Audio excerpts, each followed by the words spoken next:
ನಡೆಯುತ್ತಿರುವ ಕರಗ ಮಹೋತ್ಸವ ಅದಕ್ಕೊಂದು ಉದಾಹರಣೆ.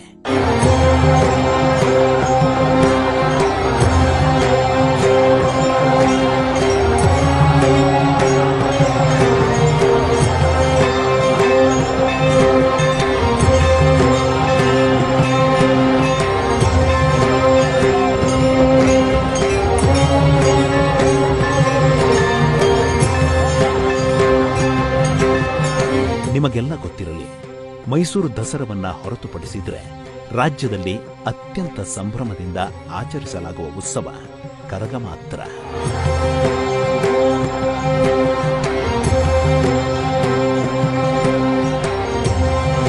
ಇಡೀ ಜನಾಂಗ ಒಂದೆಡೆ ಸೇರಿ ನಾಡಿನ ಸಂಸ್ಕೃತಿ ಎಂಬಂತೆ ಆಚರಿಸಲ್ಪಡುವ ಉತ್ಸವವಿದು.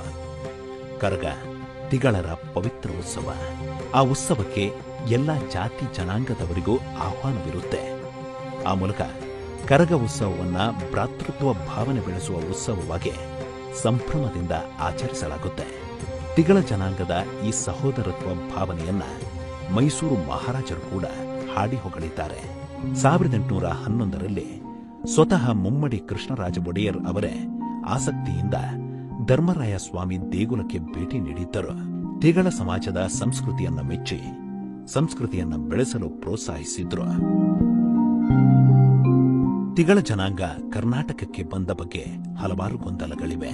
ಟಿಪ್ಪು ಸುಲ್ತಾನ್ ಬೆಂಗಳೂರಿನಲ್ಲಿ ಲಾಲ್ಬಾಗ್ ಉದ್ಯಾನ ನಿರ್ಮಾಣ ಸಲುವಾಗಿ ತಿಗಳರನ್ನ ತಮಿಳುನಾಡಿನಿಂದ ಕರೆಸಿದ ಅನ್ನೋ ಪೊಳ್ಳು ವಾದವೊಂದಿದೆ.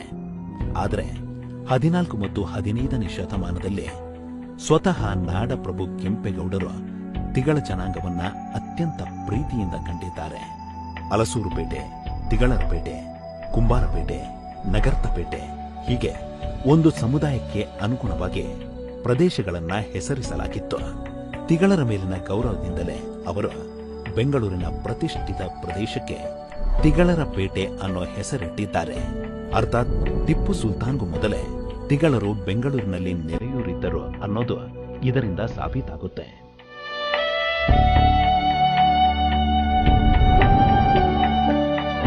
ಎಪಿಗ್ರಫಿ ಆಫ್ ಕರ್ನಾಟಕದ ಪ್ರಕಾರ ತಲಕಾಡು ಯುದ್ಧದಲ್ಲಿ ಅಗ್ನಿಕುಲದ ವೀರ ಯೋಧರು ವೀರಾವೇಶದಿಂದ ಹೋರಾಡಿದ್ದಾರೆ.